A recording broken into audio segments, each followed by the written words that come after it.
guys, this is Erica the Goober, and in this video we're going to be talking about how using your sketchbook can help you improve faster and how to create a plan to get you drawing more often.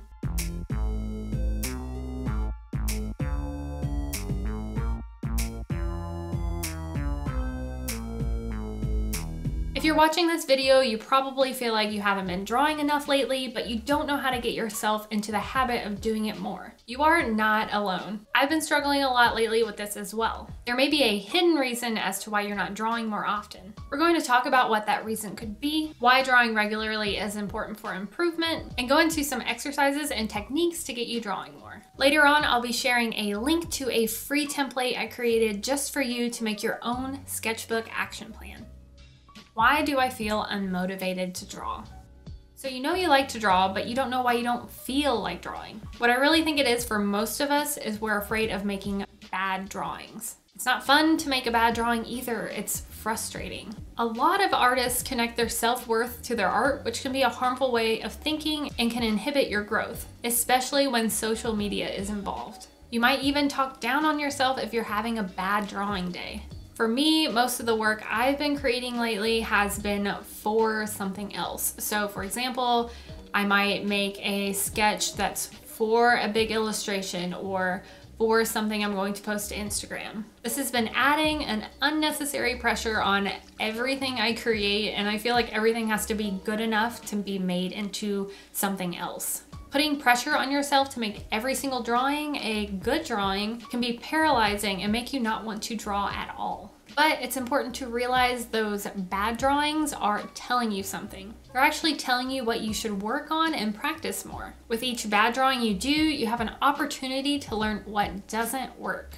There needs to be a space to create these bad drawings in order for you to learn. Keeping a sketchbook, traditional or digital, is the perfect place for you to learn, experiment, try out new ideas, and most importantly, make mistakes. I feel like too often we place emphasis on having a good sketchbook, like it's a art book or a perfect little collection of our art. This is exactly how I felt in high school. I would take my sketchbook everywhere I went, and whenever I was in class, people would ask if they could look at my sketchbook. I felt so much pressure to make every single drawing a good drawing because I didn't want to be embarrassed for anybody to see my bad sketches. But really, you don't have to show your sketchbook to anybody. If you do like taking your sketchbook to class, you can always keep a second one at home so you can draw freely and make mistakes without having to worry about anybody seeing them.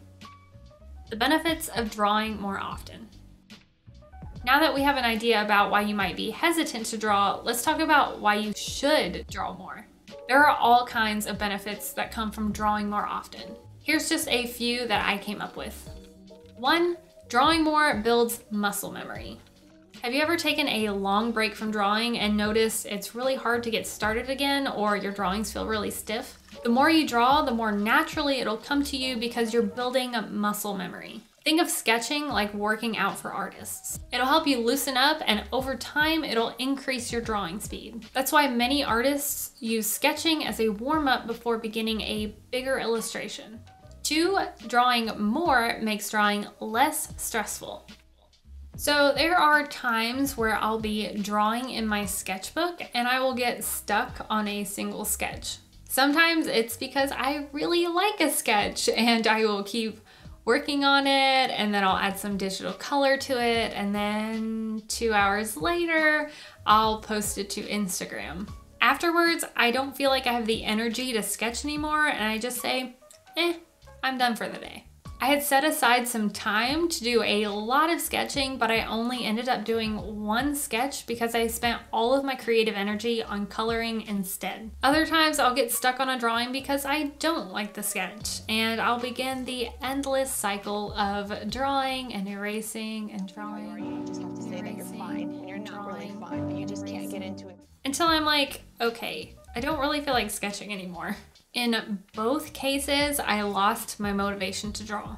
If you're in a creative mood and sketching is going well, I encourage you to keep sketching and see what else you can come up with. You can always go back to that other sketch that you really liked and color it later. If you're struggling with a sketch, rather than just erasing, try to just redraw it next to it. Then you'll be able to see the old one compared to the new one instead of just getting rid of it and then trying to draw on top and probably making the same mistake over again. Working on a sketch, then moving on and not lingering on it will help make drawing less stressful. 3. Quantity leads to quality. Remember when I mentioned how important it was to make bad drawings? Making a higher quantity of drawings gives you the opportunity to fail more, learn from those failures, and try to find different ways that work. Remember, a bad drawing does not make you a bad artist. A bad drawing gives you the opportunity to be a learning, growing, improving artist. The more drawings you produce, the more experience you'll build and the more improvement you'll see. Remember that every artist has been a beginner at some point, so why not start now? How to draw more. So now you're saying, that sounds great. I definitely should draw more, but I don't know how to do that. I think drawing in your sketchbook or keeping a digital sketchbook is the best way to produce more drawings and build experience. Here are a few things you can do to build some good drawing habits. Create a drawing routine for yourself. Getting into a routine where you're drawing more consistently is essential for improvement. It keeps those drawing muscles warmed up so you don't feel like you have to get back into drawing every single time you do it. It's just like if you were to take a long break from working out, it's hard to go back to the gym. I would suggest keeping your supplies out and accessible, so all you'll have to do is pick up a pencil or a tablet pen. I know everyone has busy lives with school, work, and other responsibilities, but drawing for a small amount each day can amount to some significant improvement in the long run. For example, if you drew for just 30 minutes a day, you would have 15 hours of drawing time by the end of the month. You could just about watch the entire first season of Stranger Things twice in that time.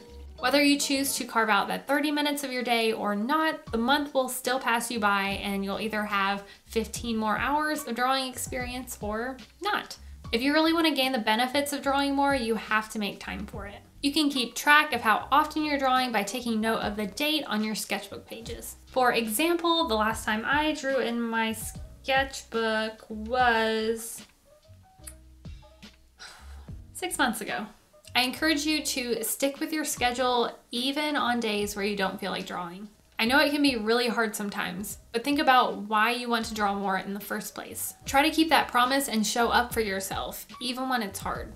Even if the only thing you can come up with is a small doodle or just a line on the paper, you kept your promise to yourself that day. Focus on rewarding yourself for the effort and not the outcome. We're trying to develop a positive relationship with drawing and not a negative one. If you do need to take a break, don't feel guilty about it. I'm not saying breaks are bad. Breaks are absolutely necessary. Just make sure you schedule your breaks just like you're scheduling your drawing time. So now you have your routine set up, but when you go to open up your sketchbook, you stare at the blank page and you have no idea what to draw.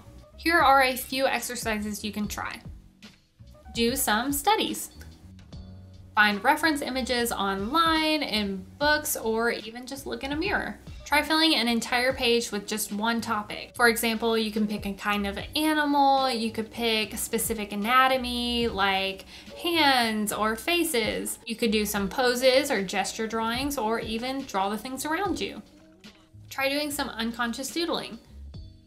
I first heard of this term from Steven Silver, and it's where you just let everything out of your head onto the paper. So you're not really thinking too much when you're drawing at all. You're just drawing shapes and seeing what you come up with. So here are a few unconscious doodles that I've done. So we've got a bunch of Mario characters and just various other characters, like this little old lady with a butterfly on her head. I don't know why I drew Mario characters in these other drawings, but this is just kind of like what came out whenever I just put my pen on my tablet. This is a really fun exercise to try, and you don't have to stress about whether these turn out good or not. It's just really fun. Use different art supplies. This isn't exactly a what to draw, but you can try using some different supplies in your sketchbook rather than just a pencil. I use all kinds of different supplies in my sketchbook, like highlighters, pens, markers, and colored pencils. Sometimes it can be fun and really inspiring to switch things up a bit. Set a timer.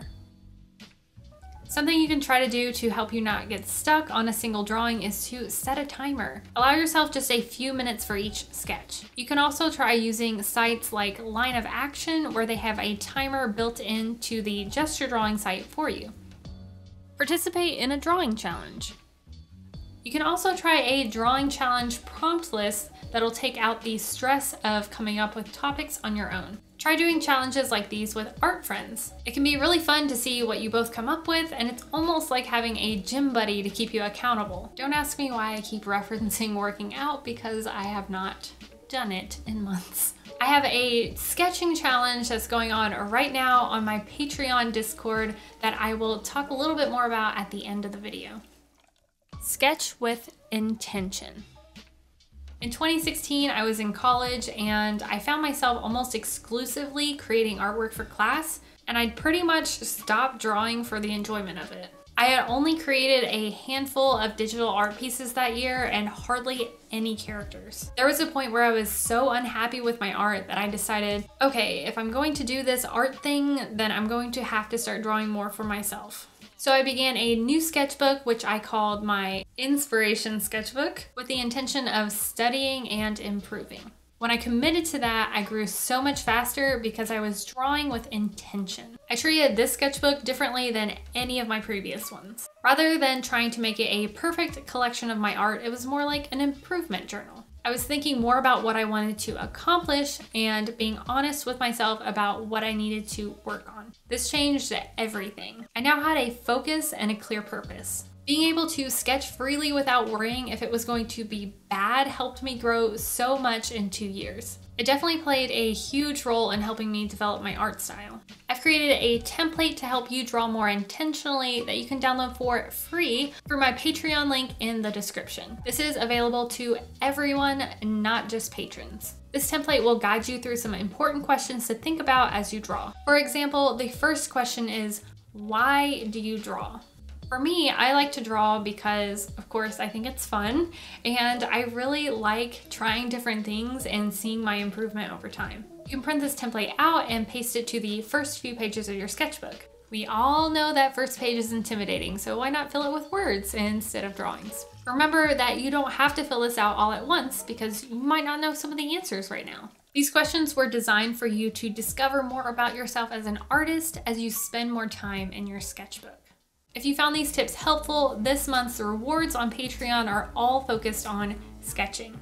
We'll be working together to develop good drawing habits with this month's Discord challenge, Sketchtember.